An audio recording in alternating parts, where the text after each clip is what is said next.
All right. So it's Alexandros Stamatakis again. In this rather short lecture, I will talk about discrete operations on trees in general, covering various aspects of this topic. So basically, I will talk about two things. So one issue, one discrete problem that we're facing in tree space is the phenomenon of terraces. So I'm going to discuss this first. And the other thing I'm going to cover are general discrete operations on trees, like computing bootstrap support values, computing topological distances between trees, etc. But let's start with terraces and tree space and first discuss how they actually come about. So we have this typical scenario here where we have a partitioned data set. Maybe we've partitioned our phylogenomic alignment by genes, so gene 0, gene 1, gene 2, gene 3, gene 4. And for each of them, we're estimating separate model parameters. So for instance, the rates in the general time reversible model of nucleotide substitution, and also per partition, or in that case per gene, we're estimating a separate alpha parameter that determines the shape of the gamma function that we use to approximate for approximating rate heterogeneity. One thing that of course characterizes those inferences is while we're estimating model parameters separately on a per gene basis, evidently we're calculating our likelihood scores on the same underlying tree topology. So here in this example, what you see, and this is when the case when terraces do occur, is that we can choose to optimize the branch lengths independently per partition. So essentially, for each partition, for each gene of our data set, we conduct a separate and independent estimate or optimization of the branch lengths. Meaning that in this example here, where we have 5 partitions, we'll have 5 sets of branch lengths that are mapped to the same underlying tree topology. So in this case, if we have a partitioned analysis, but using independent branch length estimates, terraces might occur. So here's a very simple example that will illustrate why this happens or why this is the case. So just assume that we have this simple alignment with 2 genes, like the red gene and the yellow gene, and we have 5 taxa overall. So what is shown in color here are the parts of the alignment for which we have data, and like the parts of the red gene for which we have data, and here in yellow we're showing the parts of the yellow gene for which we have data, and the gray areas here and here indicate missing data. Right, so one necessary condition for terraces to occur is that we have those patches of missing data in our phylogenomic alignment. And so how do we calculate the likelihood in this partition data set? So as I said before, well, the sequences are assigned to the tips, and then we have the same underlying tree topology, but as we're conducting an independent estimate or an independent optimization of the branch lengths for every gene separately, so for the red gene here and for the yellow gene here, we have 2 sets of branch lengths, essentially branch length values, per topological branch of the underlying tree here. Okay, now let us assume that we just put our virtual root that we need to put somewhere for calculating the likelihood of the tree into this branch here. What happens with the likelihood? So the overall likelihood of the tree is, or the overall log likelihood of the tree, given the data, is the log likelihood of the tree, but restricted to the part of the tree topology for which we have data for the red gene. So this is like the very important part, right? So the likelihood just for the red gene is the likelihood of the tree, the induced tree for which we actually do have data. And then we add to this likelihood the log likelihood of the underlying overall tree, but restricted to that part of the tree where we do have data for the yellow gene. And so this is like this restriction of the tree to the parts where we actually have data available, where there's no missing data, is what causes the terraces. So what happens if we calculate the likelihood on a tree that looks like this, right? So we basically flip taxon 3 here with taxon 5 here. Well,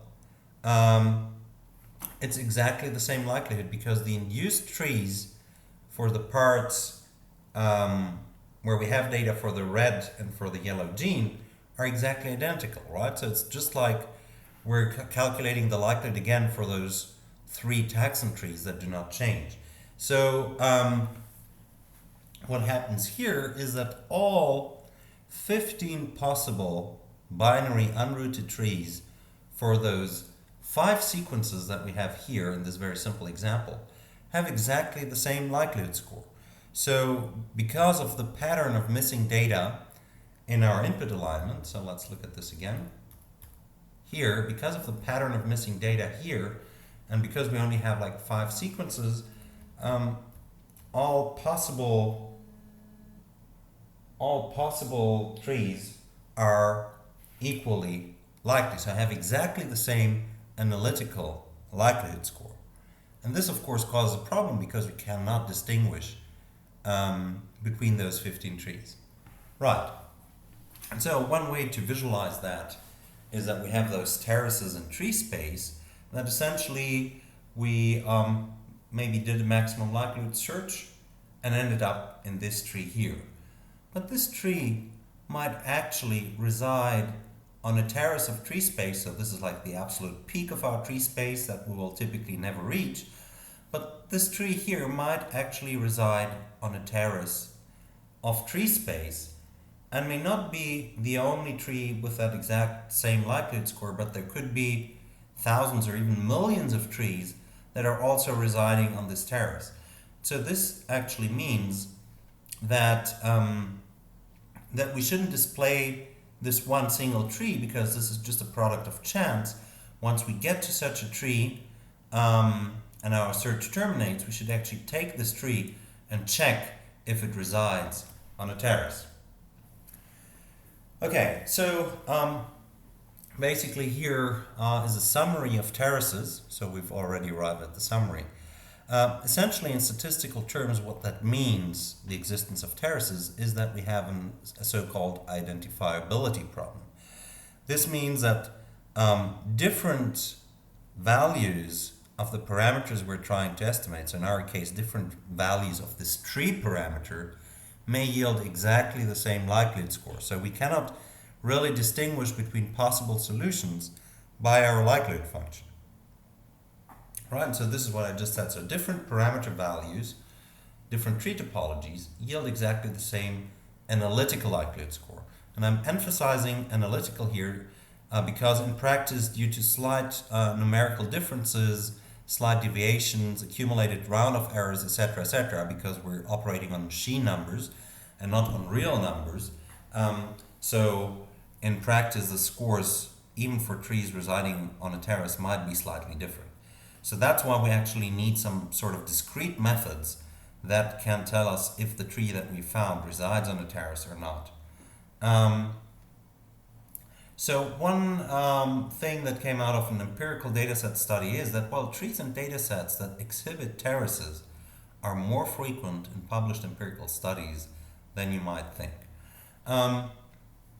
So what we've done to try and solve this problem is that we've developed an efficient tool, or rather like kind of a library, for determining if a given unrooted binary tree resides on a terrace or not. Actually here, what we did is that we had 2 teams of students develop 2 independent implementations of this library just for code verification purposes, to make sure that our implementations are correct. And This should have been updated by now, so this has been published in Bioinformatics in the meantime.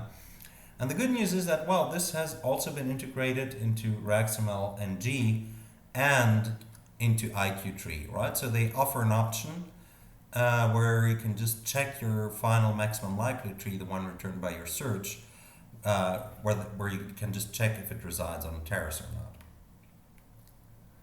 Okay, so that was the part about terraces. I did not really go into the mathematical details. The most important thing here is that you know that terraces exist, and if you set up your model on a phylogenomic data set, as I discussed it in the beginning, so if you're doing independent branch length estimates, you should actually check if the maximum likelihood tree you're publishing in your paper resides on a terrace. And the bad news is that there are not only terraces, so if you could say, okay, so I'll just use a different model for optimizing my branch lengths, but even then you can observe a phenomenon that we have termed quasi-terrace. So the trees that would reside on a terrace under a model with independent branch length estimates will have likelihoods that are very, very similar to each other, and that you cannot tell apart using statistical significance tests when you use like a branch linked model or something like that. Okay, but let's leave that aside. Maybe this is also something that we can address again in the discussion.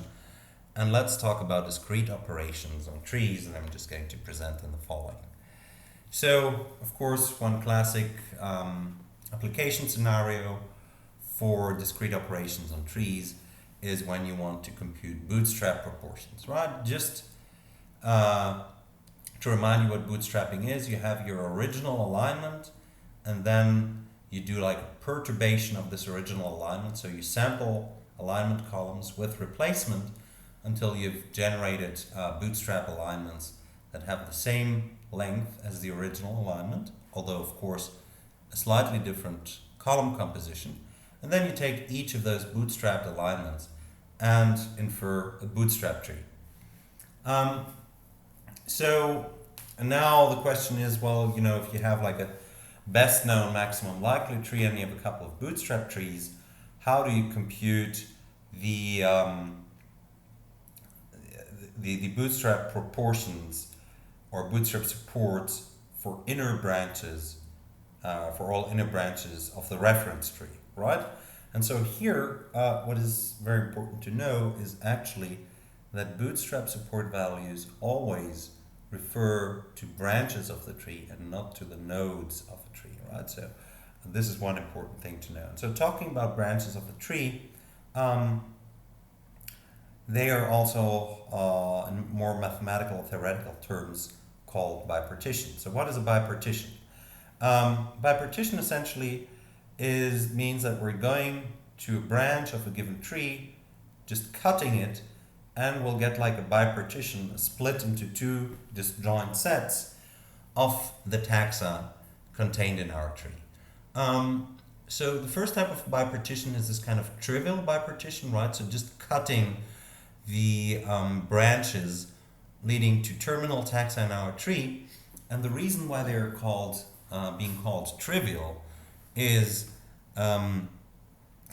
because they don't really contain any information about the tree structure, right? Like a bipartition containing A on one side and B, C, D on the other side will be contained in any tree for those four taxa A, B, C, D. So we're not interested in the trivial bipartitions, right? So I've written that down for you. So this is typically how we denote bipartitions. And as you can see here, those four trivial bipartitions are contained in all trees, right? So the order here in which I write down the taxa doesn't matter because those are actually sets, like it's a set on the left and then the set of taxa on the right side of that split. So trivial bipartitions don't help us and are therefore just not interesting. What is interesting and what characterizes the tree topology is the non-trivial bipartition, right? So here the non-trivial bipartition of that tree by just cutting at the inner branch here is A, B, C, D. And interestingly, you can use this bipartition directly to then build your phylogenetic tree again. So basically, the bipartitions, or the list of non-trivial bipartitions induced by a tree, and the tree structure itself are equivalent mathematical representations of this tree object. Right. This was like a long introduction. So what do we do with those non-trivial bipartitions? Is that, well, we can use them for counting the how frequently a non-trivial bipartition of the bootstrap trees actually appears in the best known maximum likelihood tree. And just to give you like a more formal definition, talking about non-trivial bipartitions, so in fact a single binary tree with n inner branches can be fully represented by the list of its n non-trivial bipartitions. So those representations are equivalent, as I said before. So if you have the tree, you can build like the full list of non-trivial bipartitions. And if you have the full list of non-trivial bipartitions, you can use that to build the tree again. Okay. Now what do we use those bipartitions for? You can use them, for instance, for computing support values. So you have the bipartition A, B, C, D of your best known maximum likelihood tree, and you just look up in how many of your bootstrap trees it appears. So here it appears in 2 out of 3 bootstrap trees.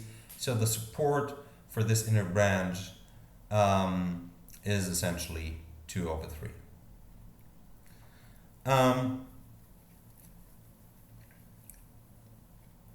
So one important thing to note here is that we don't take the support for the conflicting signal into account that is coming from this bootstrap tree down here when calculating the support of 2/3.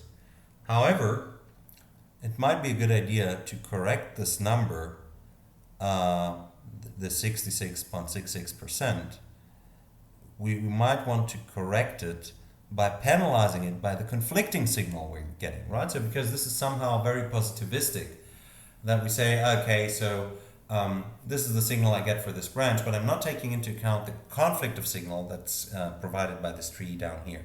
So if you're interested in that, you can look at this paper here to which I contributed, which is called Novel Information Theory-Based Measures for Quantifying Incongruence Among Phylogenetic Trees. So what it does, in very simple terms, is that it kind of reduces this number here a bit, so it reduces the 66.66% a bit by taking into account, or by penalizing it by the conflicting signal. So I'm sparing you a lot of technical details here, but this is essentially what it does.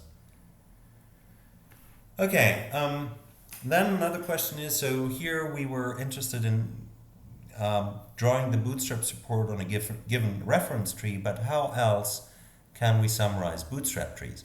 Well, we can essentially compute like an average over the bootstrap trees, which is called, in this case here, a consensus, and this gives us like a bootstrap value for our for the parameter we're interested in estimating. So there are different flavors here. So one is the majority rule consensus tree. So you put a bipartition into this consensus tree shown down here, if and only if it's contained in more, strictly more, than half of the bootstrap tree set. And yes, this sign here is a strictly greater sign, and you may think for yourself a little bit why this is the case. This is also something we could discuss. So this is one flavor of a consensus tree, so the majority rule consensus tree, right, that contains essentially the bipartitions that are present in the majority of the bootstrap trees. Here you should keep in mind that we have this strictly greater sign here. And the other thing you should keep in mind is that, of course, those majority rule consensus trees can be and are usually in practice multifurcating trees, because you will not have sufficient signal in your set of bootstrap trees to like fully resolve, to obtain a fully resolved majority rule consensus tree. Then there's another flavor of consensus trees. So this is the strict consensus. Here you basically just put the bipartition into your consensus tree if it's contained in all trees of the bootstrap tree set. So question for you here, what would the strict consensus tree for those 3 bootstrap trees look like? So here, basically, it's just a star topology because we only have like this one non-trivial bipartition, but it's not contained in all bootstrap trees. So with this, like a completely unresolved tree. Okay.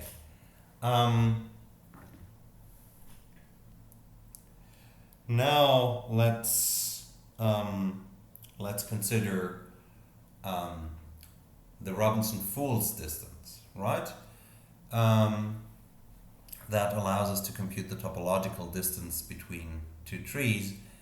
And here, like the definition of the Robinson-Fools distance is that this is the number of non-trivial bipartitions that are unique to one of the 2 trees.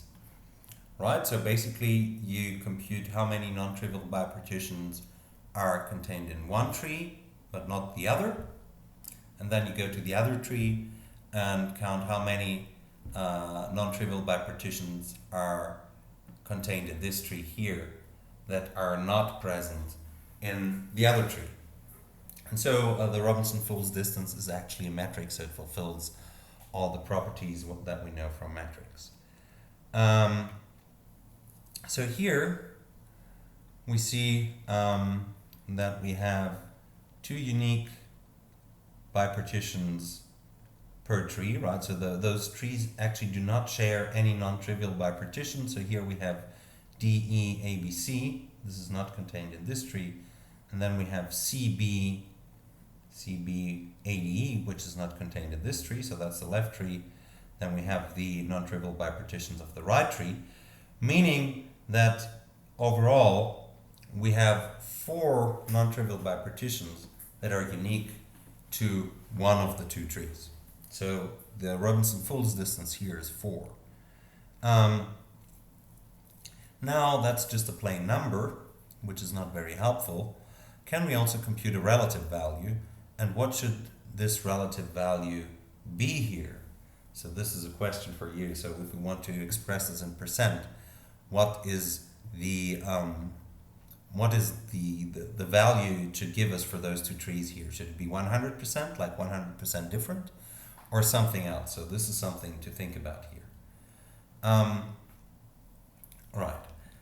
So the relative Robinson-Fools distance is given as the Robinson-Fools distance, like the plain Robinson-Fools distance, divided by 2 times the number of inner branches we have in a unrooted binary tree with m taxa, right? So this is just the Robinson-Fools distance divided by the number of non-trivial bipartitions by which those 2 trees can differ. So here, if we compute the relative Robinson-Fools distance in our example, we said that it's 4. Our trees have 5 taxa, 5 minus 2.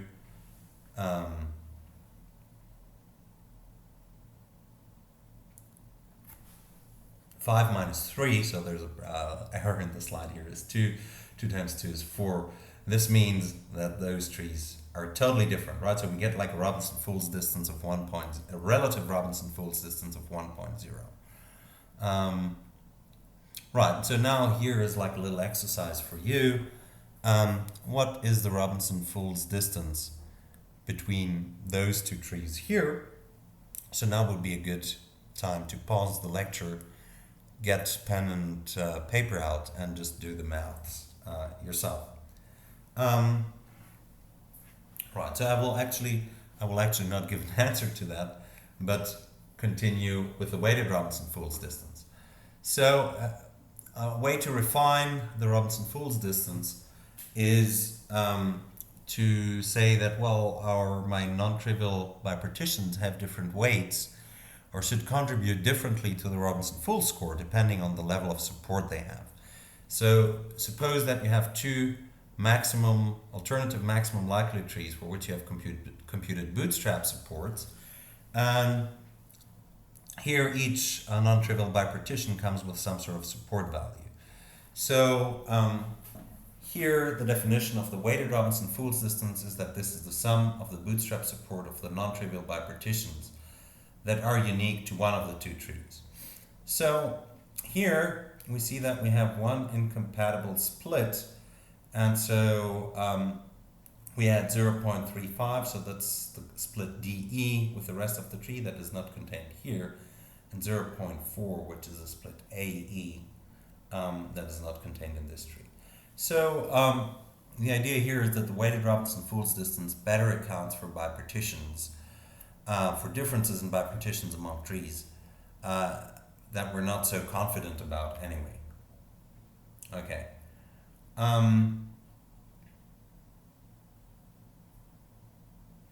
Right, so an alternative definition of the weighted Robinson-Fool's distance, so there is not really a consensus in the community about which is better. So here you compute it as a sum of bootstrap supports of the non-trivial bipartitions that are unique to one of the two trees, plus the differences of support values where bipartitions are identical. So the identical bipartitions is the CB ADE partition here, and in this tree here it has 80% support, here we have 70% support, so we would add the difference, which is 0.1, so the weighted Robinson-Fool's distance here is 0.85. Okay.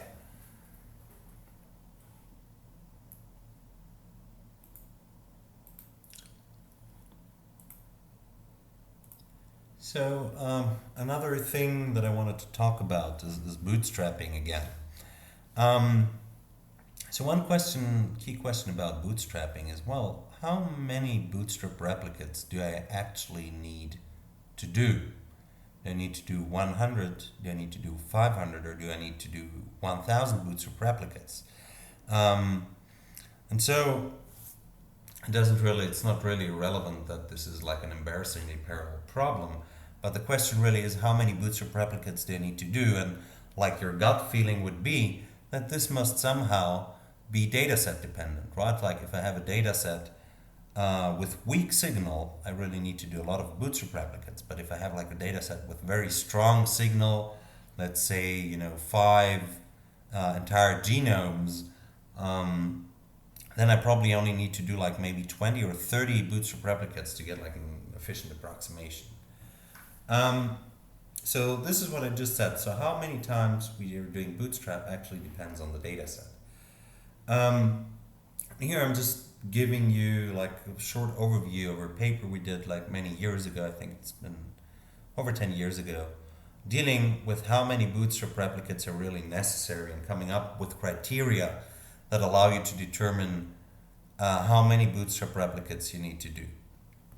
And so this procedure that is also implemented in the new RAXML code, RAXML-NG, is called bootstrapping. So what you do is that you assume that you have like a collection of bootstrap trees after you've computed n bootstrap replicates, where n must be an even number, and you'll see why this is the case in a second. And what you do, so say you have like 100 bootstrap trees, you've computed 100 bootstrap trees so far, is that you apply a permutation test. So you randomly split up those 100 trees in two sets containing 50 trees each randomly, and then basically you just compute some statistics or distance between those two splits on the left and the right hand side of the tree set. So things that you can look at in terms of statistics is the correlation of bipartition frequencies. So if the bipartition is induced by all trees on the left hand side of the split, so all 50 trees here and all 50 trees here, so you just extract all non-trivial bipartitions, count their frequency, and have a look at the correlation of their frequencies. Or for a more involved method, what you could do is that you compute the consensus tree for those trees here on the left-hand side, for those trees here on the right-hand side, and then calculate the weighted Robinson-Foulds distance between those two trees. And evidently, so if we have computed a sufficient number of bootstrap trees, the weighted Robinson-Foulds distance here over this split should be very small, and evidently the correlation of bipartition frequencies, or non-trivial bipartition frequencies, should be very high. And of course, you don't only do this permutation, like this random splitting up of your 100 bootstrap trees into two sets of 50 trees once, but you do that around 100 times. So you compute another random tree set and some more until we have reached 100 such permutations, so 100 random tree set splits. And then you compute the average over the statistics you calculated for each split, and can come up with some sort of stopping criteria. So for instance, our algorithm, our method says that we've conducted enough bootstrap replicates if the distance, so either the Pearson correlation between the bipartition frequencies or the weighted Robinson-Foulds distance between 99 out of 100 random splits is smaller than some threshold. So here, unfortunately, we cannot really circumvent using a threshold. So our Pearson correlation threshold, the one that is set, is 0.99. The weighted Robinson-Foulds threshold is 3%. I personally prefer the weighted Robinson-Foulds based criterion because this really tells us something about the stability of the trees in the tree set. And why am I showing this to you? So there are huge differences between data sets. So if you think about energy efficiency and high performance computing and using supercomputers as well, that if you have like a data set with a strong signal, you can really save computing time by not doing too many replicates.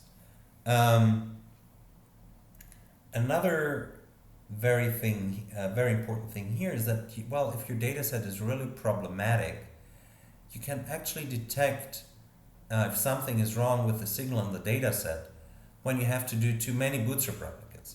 So this automatic boot stopping criterion will by default stop after 1,000 bootstrap replicates.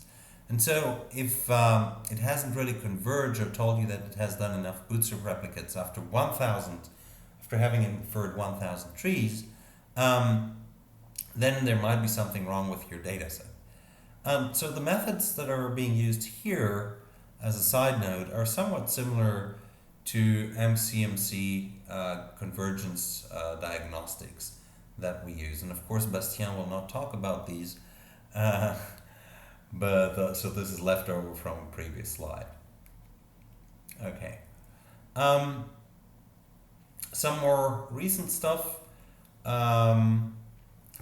that we've been working on. So I mentioned before that we want to take into account conflicting signal when calculating support values.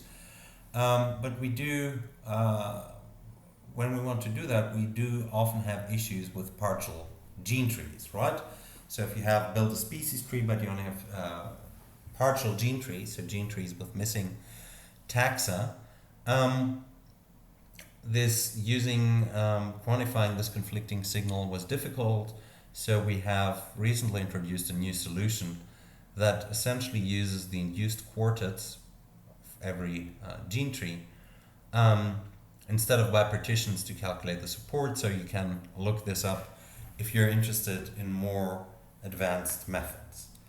And another thing that we've been working on lately was like an efficient implementation of this new transfer bootstrap expectation. I will not at all go into the technical details, just really sketch the very rough idea. So one thing to note here is that bootstrap support on very large trees is typically low due to just like the extremely high number of trees, right? So this is actually, just to give you an example, this is the number of possible unrooted binary tree topologies with 2,000 tips, with 2,000 taxa. So it's something like 10 to the power of 6,300. And so the idea of this transfer bootstrap expectation is that you do not only take into account bipartitions that fully match the bipartition and the reference tree when calculating the support here, but that you also take into account bipartitions, non-trivial bipartitions, that approximately match the bipartition and the reference tree. So here, you could say that, oh, well, you know, this bipartition looks relatively similar to the bipartition in the reference tree. So let's say that I somehow increase the support value here, and now I add like 1 over 6, and now instead of 4 over 6, it's 5 over 6, right? So this is like an extremely oversimplified example, but this is essentially the key idea of this transfer bootstrap. Right. So the problem with the transfer bootstrap expectation is that, well, if we also take into account bipartitions that match approximately the reference bipartition in our reference tree, we have to inspect many more bipartitions. So this is computationally very expensive. And the original method was presented in Nature in 2018, so if you want to look that up. But as I said, it's computationally expensive, so what we've done was to come up with a scalable implementation, which is called a fast and memory efficient implementation of the transfer bootstrap, which is available via XML and G. It's up to 480 times faster than the original implementation, and also requires 10 to 40 times less memory. And this is the end of this presentation about discrete operations on trees. I hope you've had fun, and we'll continue with some more lectures later on.